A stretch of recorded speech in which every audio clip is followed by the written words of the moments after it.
In today's video, I'm going to teach you how to use Butler for Trello. We're delving into the fascinating world of Butler, one of Trello's most powerful features. Whether you're managing personal tasks or leading a team, utilizing Butler automations can save you tons of time by tackling repetitive work on your behalf. Let's walk through how to harness Butler's capabilities with a step-by-step guide. First off, head to Trello.com. Sign in using your preferred method. Once you've done that, open your Trello board.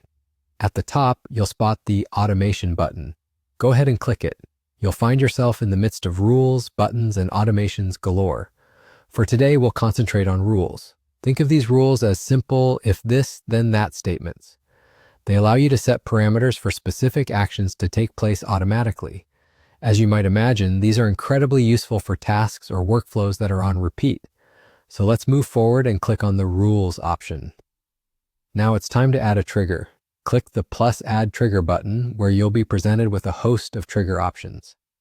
For our demo today, let's select the Dates trigger category, which is linked to the due dates of your cards. We'll specify the trigger to be more precise.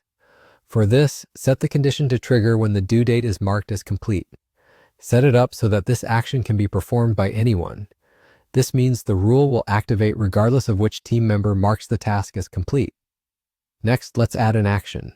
Click the blue plus button, and for our demonstration, we'll pick the Move action. This will instruct Butler to automatically move the card to a specific list once the due date is checked off. When you choose Move the card to, you'll need to decide which list on your board the card should be sent to. Simply type in the name of the list where you'd like these completed cards to go. This could be a list you've named Completed, Done, or something uniquely suited to your workflow.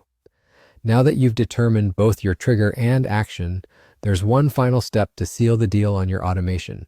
Click on the plus button once more and then hit Save to ensure your new rule is stored. That's it. You've successfully set up an automation using Butler on Trello. Once you've established a few smart rules, you'll probably wonder how you ever worked without them. Thanks for watching and happy automating.